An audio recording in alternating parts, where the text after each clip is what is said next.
welcome back. I feel a lot better. That took, redoing this took, let's see here, Saturday, 1 p.m. to 8:30 at night. And then Sunday morning, what time is it now? About 9 o'clock to 11 to finish it up. Definitely more happy with the setup. Think it's gonna be more useful. And again, the problem is as you grow, you have to change. You can't just pile stuff on top of it. We have a workbench now that's mobile, that's on wheels. I avoided this for so long because you just don't want to take up the space. So we lucked up. We were eating lunch yesterday after I stopped filming and checked the Harbor Freight sale, and they had 20% off on the Yukon boxes and storage cabinets. So finally got my third cabinet. I think I've talked about this in the past. We had just grown where, we had like our worm clamps just stacked up there, and these tools right here to set up the rear end and stuff was just chunked in the cabinet. Like we just needed space. The paintbrushes and everything was a mess in the other drawer. All your tapes and your caulking and stuff, like that's all sandpapers. I mean, we had all of this stuff crammed in them drawers over there. Everything that's in here was crammed in them drawers over there. And I threw away a bunch. I mean, the truck is slam full of stuff that's going to the dumpster. So now we have a nice layout for all the grinding discs, whereas before they were just kind of chunked in. The metal saw, all the attachments. I actually have another thin blade somewhere I gotta find, one of the specialty blades. Metal tools, the cutter, metal clamps, batteries for that special grinder. I kind of keep that separate from my DeWalt drawer. And we have plenty of room to grow, especially up in here, because this one is completely overloaded. I had a buddy ask me how I store my nuts and bolts. Well, this is it, if you've ever seen it. This is out of a kitchen thing from the dollar store. Forks, knives, spoons. Go to your dollar store and you can find all kinds of little stuff like that. But this drawer is pretty freaking heavy, and with this build I think we're definitely going to be flowing over into a second drawer of hardware and stuff like that as we get started on that. So took out the cabinets here because we need this cart.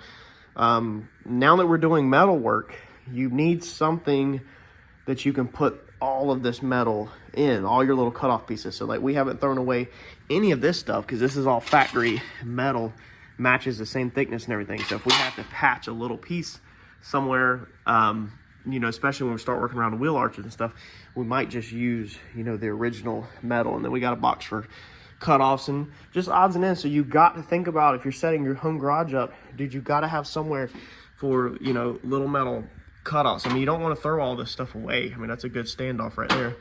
There's all kinds of stuff up in here that you don't just throw away. And then I think we'll keep our body hammers that are Mr. Tim sent us off of the channel, and then my other body hammers. I think we'll keep these down here somewhere. And then one thing that I added in this one is this is cardboard. So this is for making templates. So this whole shelf right here will be your cardboard templates. It'll be perfect where you can just pull them out, throw them up here on the table, after you make them and cut them. And this thing has always been a problem. So if y'all have one of these, y'all know the struggle of the engine lift just wasting space. It used to always just be crammed in that corner. It would get buried fast, and when I need it, I had to move a bunch of stuff just to get it out. And so once I took all these drawers out and consolidated, that thing fit perfect right there. The paint on the sheetrock and everything annoys me, but we're gonna keep it moving. Now we finally have a spot also for all of our dollies, our bottle jacks. We got 2 brand new bottle jacks back there, 2 scissor jacks, and then we're using some down there on the floor, and also our jack stands will fit up here. So we finally have one area just for all the jacks, stands, dollies, and stuff like that. We did simplify the shelf up here. It was collected with Maverick junk, Comet junk. So we had the lower dash piece sitting up here, carbon fiber strips, had all kinds of carbon fiber cutoffs and stuff. I threw away a handful of carbon fiber. That really was hard for me to do because carbon fiber is so expensive. But we slipped the Comet dash piece glove box door up there on top with the wing. So the Comet wing, dash, and all that stuff is up there, and then we still have free space up there. Our brake clean was buried. It was always buried down here. So now it's right here where we can grab it along with our weldable primer. And then this stuff's not my greatest, I'm not a best fan of it being there, but it is. So I think we're a lot better off now. All right, we're gonna get started. I wanna save y'all a little headache though. If you got vehicles in a driveway like this, especially pretty much any time, especially if it gets due at night or if it just rained. You gotta keep the garage door closed, y'all. Doing paint body work. I've already ruined 2 of my wife's vehicles with the metal stuff. My whole bottom of my garage door, the bottom 6 inches is rust, splatter, because this grinding dust and this metal that we're cutting, if you sweep it out there, and when the rain hits, it splatters on the garage door and it will actually stain the bottom of your white door with rust. So yes, I am the one. My wife is the HOA president. We live in an HOA community, and the bottom of my garage door is splattered with rust. But I've ruined 2 of her white vehicles because if you sweep or blow this out, when it lands on the vehicle, these little tiny specks of metal, they will rust, and your vehicle will be covered in rust speckles everywhere. So close it up. Don't ruin your vehicles, especially if you're making payments on them. All right, 2 things that I did forget is my pieces of rubber. So before we weld this frame rail in, we want to go back in and stick this in. So that's a tip. Let's see, actually, you know what? If we have washers that are the same thickness, then we can use washers. Let me see real fast. Yeah, these washers are the same thickness as this rubber. So, and we have 4, which is exactly how many we need to do this back. We're gonna have to buy more though. You're gonna go to the hardware store and get some more that are about the same thickness. Your rubber, once you squish this down, it's going to probably be the same as the washer, but these washers are crazy close. Like, I mean, that's like on the money. So we should be fine. Just use these washers and we leave them in there. Being I forgot to put this in though, this is gonna change where that bottom rail is gonna move down the thickness of that washer, meaning it's probably gonna open up the gap around this one, which I might have to weld a gap up, but I'm curious if I can flat wheel the top of this flat in between spacing this rail down, if now it will clear this brace. So let's throw these in and see, and maybe we'll get lucky. But I'm gonna flat wheel this before I try to stick this one in.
Do you remember in the previous video where we were working back here on the back half of this car and we were laying out these boxes? Hopefully you followed along in this build in great detail because that's how you keep up with what's going on.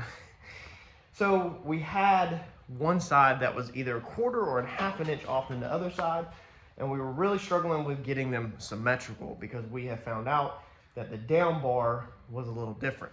So this down bar right here on this side was flopped like in and back than that one, and we found it when we started working these boxes. Let me see if I can turn this light off so it's not doing that funky thing, or up. When we found these boxes, or we laid out these boxes, that's where we found it. Well, now that we have a straight edge on our frame rail and a straight edge on our new frame rail, the one that's right here running this way, now we can see exactly how our down bar is off, how it missed the shot. Okay, so the up and down is okay, but we're definitely off. So it would be as simple as cutting a tack on the backside, even though I put a, let's see here, it feels like a 2-inch tack on the backside, but we're gonna have to cut it.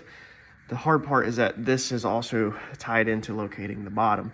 So again, these braces really got in the way. The good news is, dude, it's finally looking like a frame rail. Look at that side. That is freaking nice, man. So we got the floor structure. Hopefully now you can kind of follow along. That now, of course, the sheet metal will go over top of this, and then it'll get broke up as a 90. And then basically what we did here, we're gonna be redoing on the top with some of these top hats, these C channels, whatever you wanna call them, going left to right. That will make some strength up there. So guess what I need to do now is, I honestly think, see, I think we could cut these completely out because it can't go down. However, it still could move down on this. So I need to get some more clamps. Again, Mr. Tim, thank you, sir, because this is where I need the clamps, and we had them. Mr. Tim was nice enough to send us some clamps. So we're gonna clamp this thing up really good and make sure this thing cannot move. Of course, you could put tack welds on it, but I hate cutting tack welds. And then we need to cut the backside over here of this loose and cut this bar out of here. We could leave that bar in for right now, I guess.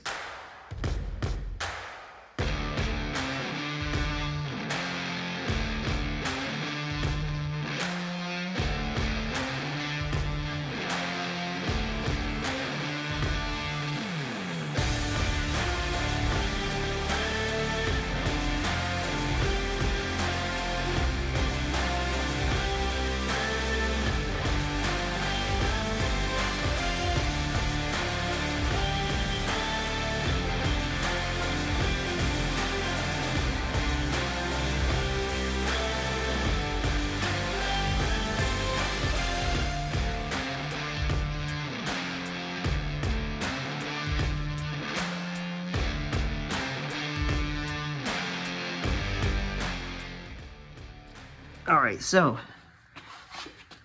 now we have our rails. Does that make sense to y'all now? Now we have our frame rails. This light, if it's on the low setting, it wigs out on camera. So I went ahead and reclamped. I took everything apart. So I reclamped corner iron on both sides. So right now, these bottom rails right here are perfectly straight with the frame rail. Both of them are perfectly straight with the frame rail. So we need to make sure they stay there. Now, one way you could do that is obviously by using your crossbars right here, bolting them together, they'll stay there. But then when you take the body off the car, the frame still has to stay 100% in place. So you're gonna have some cross members, all right? So we're gonna go ahead and tack us in a cross member on the back, because I'm not 100% sure what is going to become of the back probably. So I don't want to permanently weld one in because I don't 100% know how things are going to happen here. We know we don't have an exhaust with this. This is going to be a diesel. We know we're going to have a hood exit exhaust. If you didn't know that, now you know. So I'm not going to tell you the color, but there's going to be rolling cold down the passenger side of this vehicle. It's going to look freaking gnarly rolling down a road bagged. We'll probably just take one of these little tubes that we were using for a brace and just weld one in the back side so that it's solid. Then up here on this corner and down here at the bottom, we can go ahead and permanently weld some stuff in. Now I think for my cross members, I'm gonna try to use tube, not square tubing.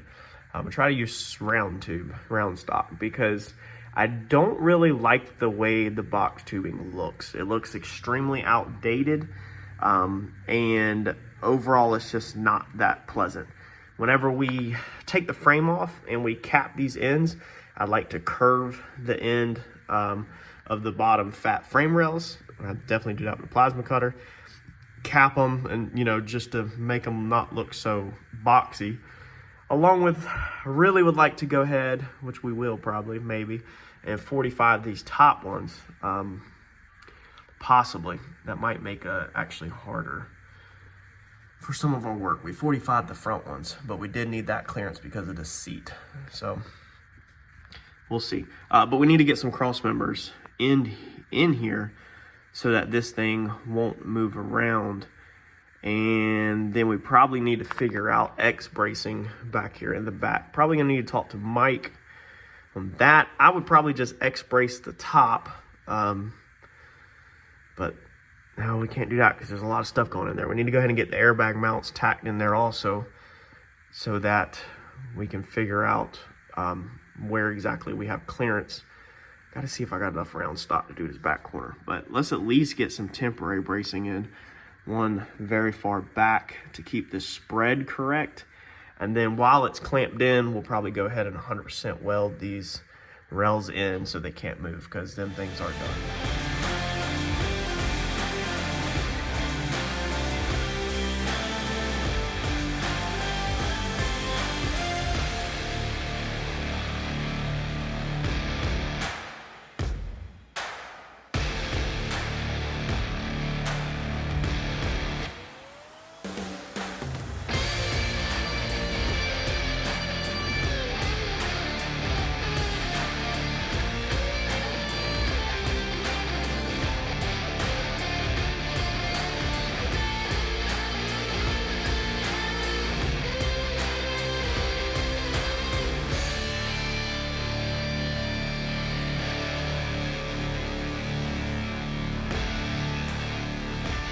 We need to start getting ready to go up. Now, I spent about an hour out here.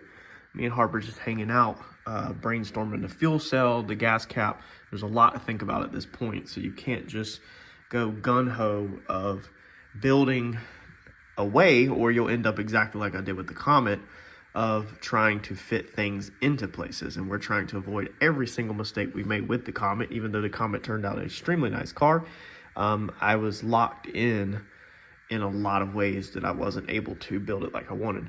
So we need to, we've got this sink down, okay? Let's see here, this light's wigging out again. All right, so the floor is countersunk right here. It's gonna be like a carpet mat or something with a design in it right here, and then all this raised stuff will probably be painted. So we need to, our wall's gonna go straight up on the back. I do know that. Our wall's gonna turn and go straight up, and then originally it was gonna go up and over to C-channel and down. However, now we're having to think about the fuel cell, and it's actually getting kind of more complicated to get everything in here. I think I got it under control though. So being we need to go up, we need a 90 right here. So our floor pan is gonna drop in, our flat floor, but we need a 90-degree lip across there. Now, when I went to Southern Metals the other day, what I had them do, instead of me dealing with this crap, because it's a long break, I had them break me, I think like 6 pieces or 4 pieces. I mean, about 4 pieces. I had them break me 4 pieces that are 3/4 by 3/4, and then just whatever scrap they had long. So look at that break. That's nice. Okay, they're just nice and curved. That's a beautiful break. So sometimes it's better, instead of trying to fabricate everything yourself and sit here with a metal brake, even though we have it, sometimes it's better to have a hydraulic press or brake. You know, just do it, because that's going to be a way nicer piece. So we're going to go ahead and get this cut to the length that we want and stick it in there. And we're getting close to welding this floor structure up. Couple things, one thing that needs to happen. You're gonna have to watch a review video, and I know most of y'all don't, if you want to see, because we need to now build mounts that basically come off of here. So they're gonna come off of this frame rail, and they're gonna go over to this side. Now I got to measure that out, but we're gonna pop some holes in here, and we got to make a nice clean hole. So we teamed up with I think it was Weber again, and we got us a tool on the way that's gonna pop the nice perfect holes in there, but you'll have to stay tuned to see that, how we're gonna mount the body to the frame. So in the meantime, let's go ahead and make that 90. And I think we have to keep these pieces removable because we have to pop that hole on the workbench. What do you do on the days when you're just not feeling it? Those days. Those days when I'm tired or worn out or just basically sick of the grind. What do I do on those days? I go anyways. I get it done, even if I'm just going through the motions. I go through the motions. I don't really want to work out. I work out. I really don't want to hammer on a project. I hammer on the project. Don't really want to get up and get out of bed. Yeah, I get up and get out of bed.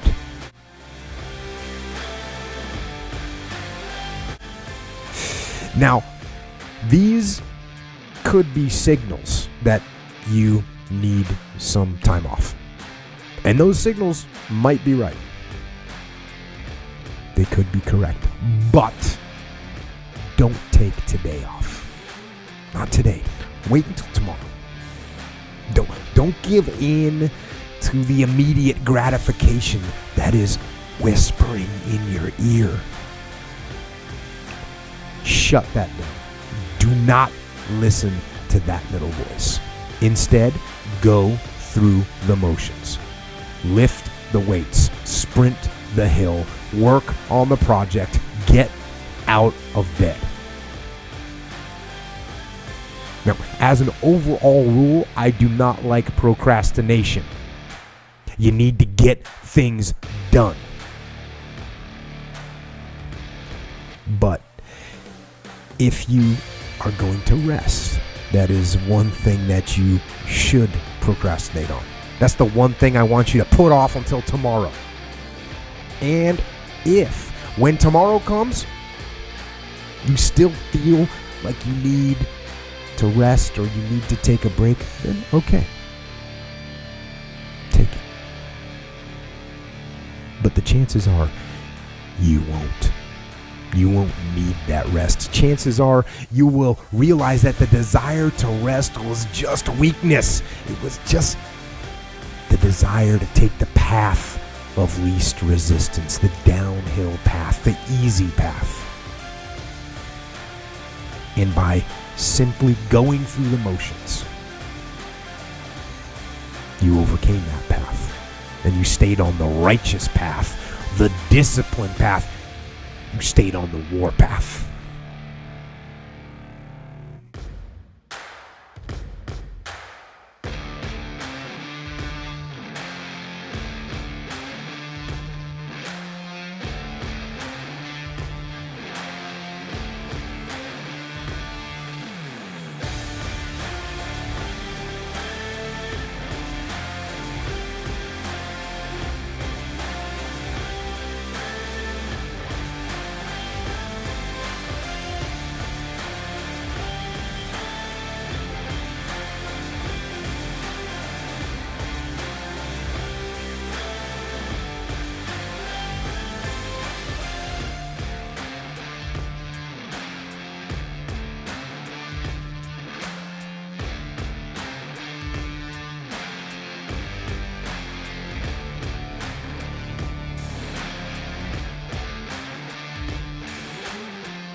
All right, so this cut would have been hard without us stopping and building that table. That's what I do. Sometimes it's important, man. Just stop, versus having to throw that thing on the floor and try to cut on a 2x4, dragging sawhorses to set it up. Sometimes you just need to stop, and we're going to need this thing many more times as we move through the front, and so this is 100% a win-win. Let me fit this in, and we'll see how it looks. All right, dude, look at that. All of that work finally paid off that we have been doing. All of that work. Videos, hopefully y'all have stuck with me and seen how we got here. So we had to pull it, let's see here. We had to pull it back apart, pull these end caps off. I forgot to make my cut right here. I got a little tab that I've been using to Cleco in that I got to cut. And then we still got to do the holes in this piece, so these end caps will have to come back out one more time. But man, that is amazing. Now we can get that bar out over there, and then I guess start working on going up. So now you can kind of see the space that we've been talking about in the videos of where this wall will be spaced off the frame. That way, when we go to put the body on the frame, it's not close. You know, you got a little bit of forward and backwards movement. So, dude, that is amazing, because now it's literally up and then working our way forward and working the sides as we go.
we got the crossbar put in right there.